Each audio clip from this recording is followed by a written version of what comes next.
Queridos irmãos, irmãs, nós vamos dar sequência no vídeo 18. Então, eu comentava um item com relação ao enxugamento nas obras básicas. Não está dando para acreditar nem nas obras básicas lançadas pela Federação Espírita Brasileira e por muitas outras federações. Você quer ver, eu não vou dar nome. Você quer ver um exemplo?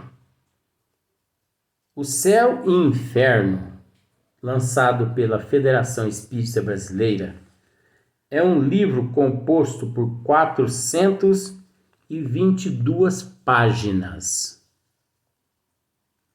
O mesmo livro, O Céu e o Inferno, lançado por uma outra editora, ele é composto por 283 páginas. Dá para você raciocinar o que eu estou querendo dizer? Aonde foi parar essas outras páginas? Enxugaram, substituíram palavras. E as obras de Allan Kardec vieram pronta.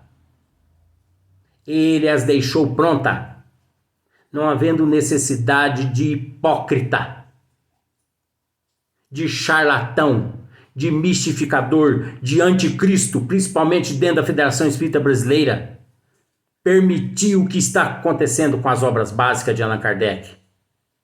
Eu já falei isso aqui algumas vezes e repito quantas mil vezes for necessária, porque eu não tenho medo de ninguém engravatado.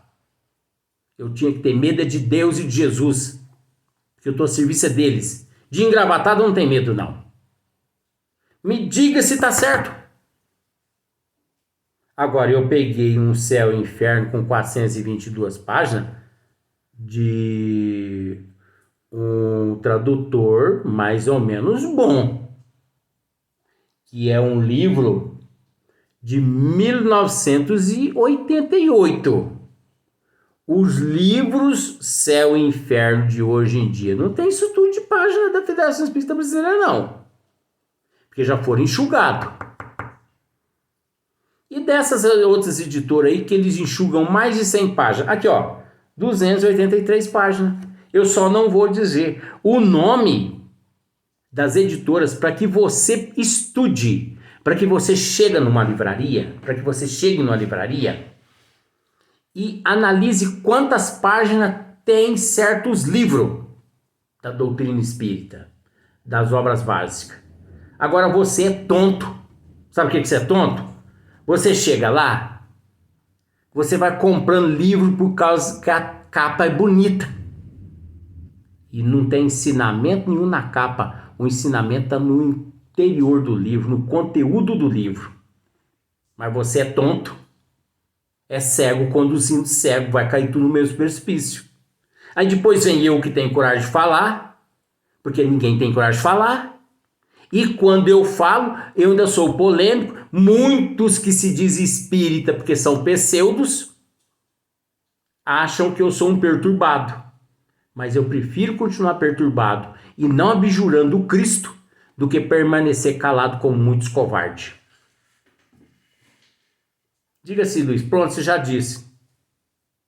Não estou nervoso. Eu estou mostrando uma realidade.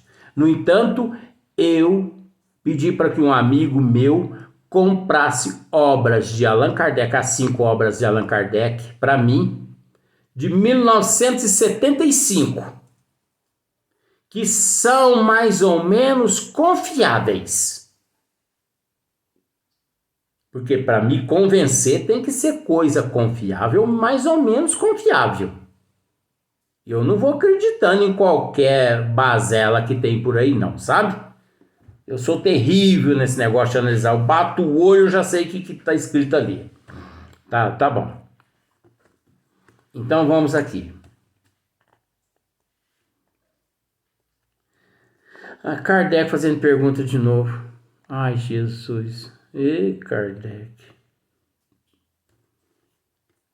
Como se explica então a pluralidade de suas existências em um mesmo grupo? Meu Deus, mas ele já fez essa pergunta, só que com outro sentido.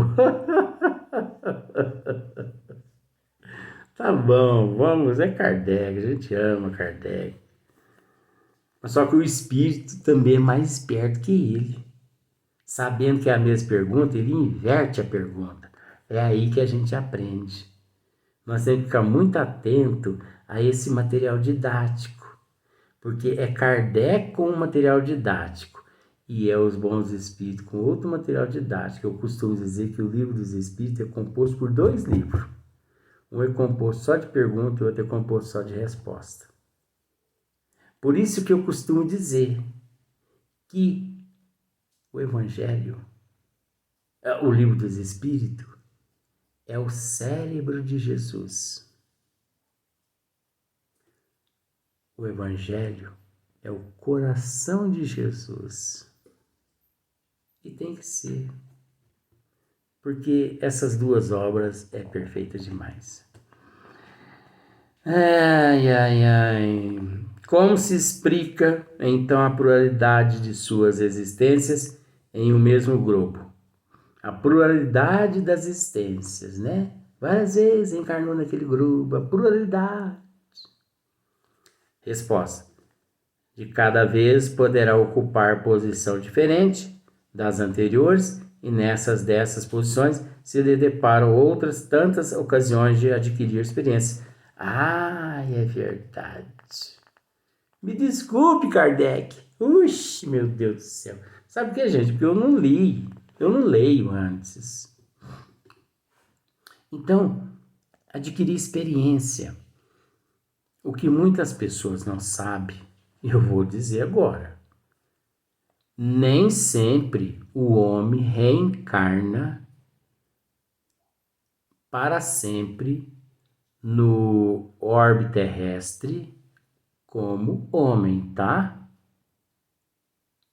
Uma hora, Pernilonguinho te ajuda a voltar pro espaço, viu? Ainda bem que vazou. Nem sempre. Às vezes o homem nasce 10 vezes como homem, depois para experimentar, sabe? E para se melhorar um pouquinho mais, porque a mulher é mais dotada de sentimento de amor do que o homem ainda é muito primitivo.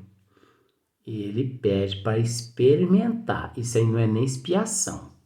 Ele pede para experimentar e nasce como mulher. Umas 10 vezes também. Ah, eu não, Deus que me livre. Seja ignorante assim não, sou. O espírito não tem sexo. Sexo é só no corpo físico. Sexo é só no corpo físico. E de lá também em certas regiões primitivas. Mas quando evolui, perde-se tudo isso.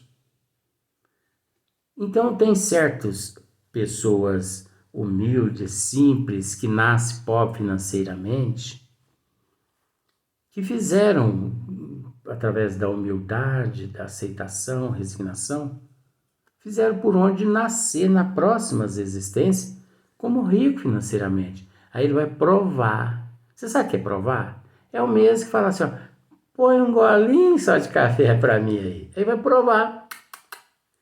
Ah, que gostoso. Tá faltando açúcar nesse café aqui. Ou esse café tá muito doce. Tem uns que é assim, né? Ô bicho, ignorante. Ah, agora ele foi.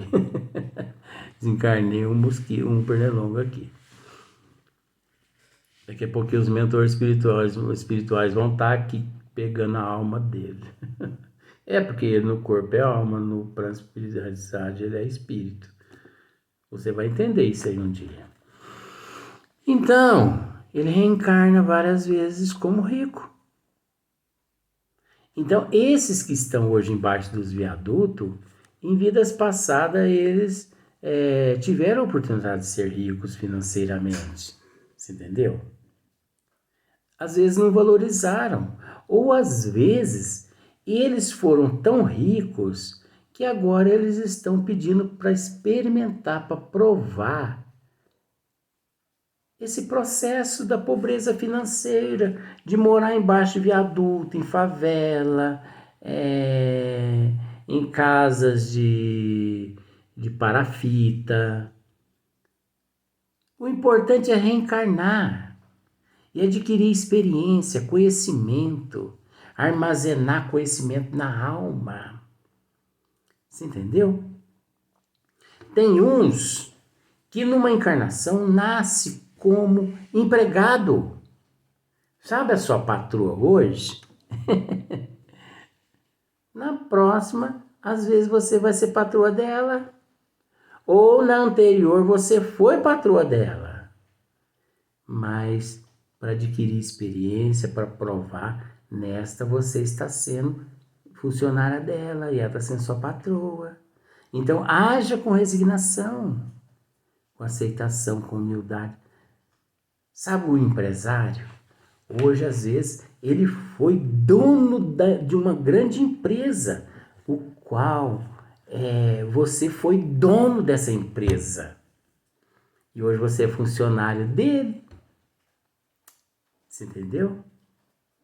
Então, se você agir com resignação, com aceitação, com humildade, paciência, você consegue amealhar só coisas boas. Agora, se você for um arrogante, um orgulhoso, você perde tudo que você fez. Perde tudo. Quantos professores que em vidas passadas foram alunos e que hoje, porque fizeram por merecer, hoje vem ali ministrar aulas, sabe? Divulgar conhecimento armazenado. Hoje eles voltam na condição de professores. Entendeu? Quantos médicos que às vezes em vidas passadas foram pacientes, hoje voltaram como médicos para poder provar, não é nem espiar.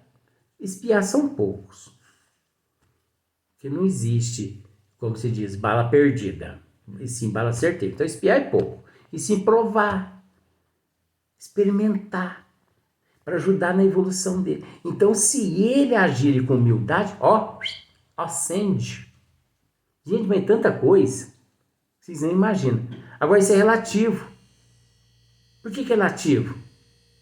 Porque pode estar ali uma expiação, uma aprovação e uma expiação tudo junto e você não sabe. Então, por isso que a gente não pode afirmar nada. Mas o importante é a gente agir no caminho do bem. Se você age no caminho do bem, você é recompensado por aquilo que você amealha. Deus é justo. A justiça divina é justa. A justiça divina vê esses mínimos detalhes que você pensa. Há muitos anos eu fazia curativo, e até hoje eu faço curativo em algumas pessoas. Uma asepsia, você entendeu? Uma gase, No entanto, se você quiser me aproveitar essa partezinha aí e me processar, pode, viu? Se servir a carapuça, aproveita agora, hein? Que até agora você não conseguiu me pôr na cadeia, mas às vezes agora você consegue. Muitas vezes, sabe, eu realizei curativo, mas depois você vai responder para a providência divina, viu? Porque eu fiz sobre a proteção de Francisco de Assis. Não é não fiz assim sobre a mão de qualquer vagabundo aqui na terra, não, tá? Qualquer sem moral e sem cultura igual você, não. Então, eu muitas vezes fiz curativo aqui na terra, uma asepsia com um sorim, ali esfreguei a gás, você entendeu? Coloquei uma gás, coloquei uma faixa, para dar um certo alívio, porque um passe espiritual sobre aquela enfermidade daquela pessoa, aplicava um passe na pessoa, coisa que os médicos não fazem, mas é uma benção a medicina. Agora, se você quiser me processar, pode me processar, viu? Esse é um material que você corta aí, ó, leva pra cadeia, pro juiz, tá? Prática ilegal da medicina. Procura tanto defeito em mim, às vezes agora encontrou um defeito.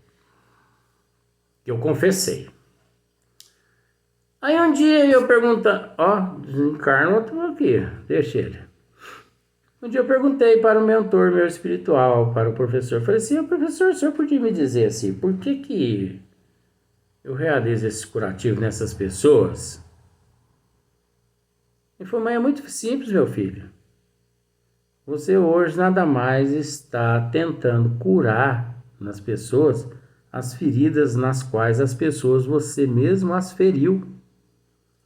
Jesus, Maria José, por que eu fui fazer essa pergunta? Podia ter vivido sem aquela resposta, né? Mas cara de pau, fui perguntar. Se você pergunta, você tem resposta, não tem? Foi o que ele me respondeu. Então, gente, nada acontece por acaso, mas tudo serve de experiência. Tudo de expiação, tudo de provação. Agora, não tem como a gente assimilar o que é provação, o que é expiação. O importante é fazer o bem. Porque seja provação, seja expiação, você fazendo o bem supera tudo. O bem é o único que vence todos os obstáculos. Você entendeu? Que nunca o mal pôde com o bem, porque o mal é passageiro. Então, olha só. Pode os espíritos encarnar um mundo relativamente inferior a outro onde já viveram? Ô, Kardec, mas pelo amor de Deus, para de fazer esse tipo de pergunta. Senhora, isso aqui é a mesma coisa que mamão com açúcar. Olha, eu vou falar a verdade, meu senhor, se eu tivesse lido esse livro dos espíritos aqui por inteiro, coisa que eu ainda não li, fala dos outros, mas você ainda não leu, né? As pessoas desse jeito. Se eu tivesse lido esse livro aqui por inteiro, eu não estava aqui repetindo essas coisas aqui, não. Pode os espíritos encarnar um mundo relativamente inferior a outro onde já viveram?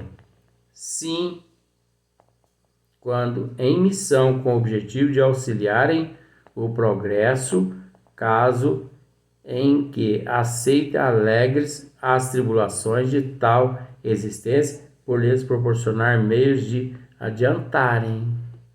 Olha só. Oh, meu Deus do céu. Esses espíritos de luz que estiveram na Terra, que foram para outras dimensões, que não precisam mais reencarnar na Terra, mas sob o comando de nosso Senhor Jesus Cristo, que rogou que eles nascessem aqui na Terra para ajudar aqui a humanidade, eles como missionários, não pensaram duas vezes. Sim, quando a missão é só você ver, com o objetivo de auxiliar-nos o progresso da humanidade, todos nós, caso em que aceitem alegre as tribulações de tal existência, caso eles aceitem alegre as tribulações da tal existência, por lhes proporcionar meios de se adiantarem. Então, eles se adiantam também. Vamos dizer que eles chegam aqui no nível 10. Adiantado. Né? E eles, se aceitarem com amor aquela missão, eles podem sair daqui com o número 20 de evolução. Isso é simbólico, viu, gente? Esses números. É porque a gente não tem palavra para dizer. Agora, gente, vocês sabiam que esses espíritos também podem pra lama? Vocês sabiam que todos esses espíritos que eu já disse que já reencarnaram, que se encontram na Terra, pode se perder?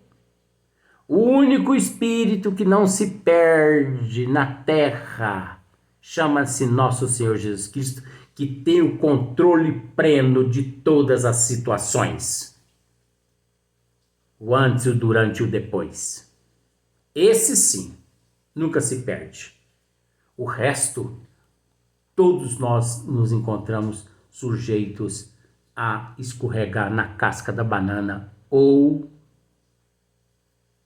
da manga. Entendeu?